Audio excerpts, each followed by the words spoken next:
ชนิพนธ์เจ้าฟ้าธรรมาธิเบศรปางเสด็จประเวทดาวชลาลัย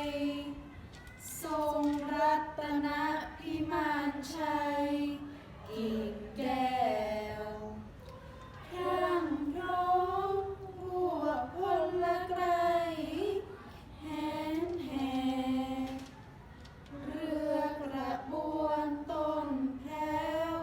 เพลิดพริ้งพายทองพระเสด็จโดยแดนชน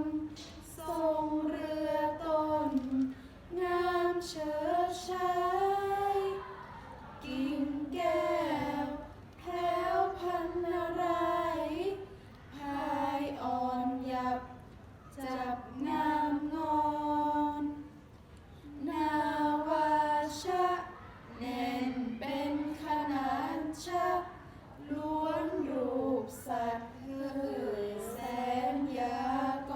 รห้าให้เรือริ้วทิวธงสลอนสาขรลั่นครั่นคลื่นฟองเฮเฮเฮเฮเฮเฮเฮ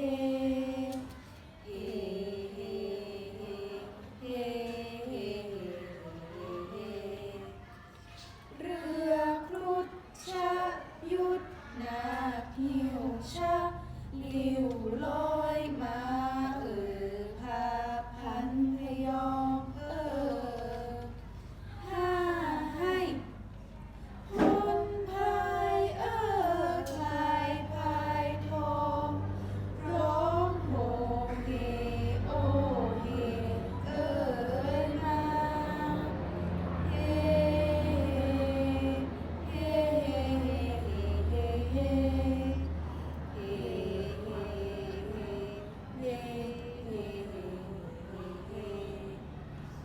ส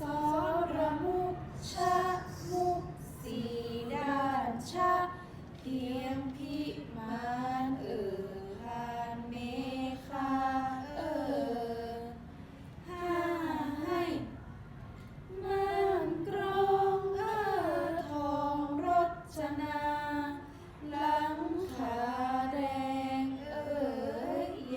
งมังกรเฮเฮเฮเฮเฮเฮเฮเฮ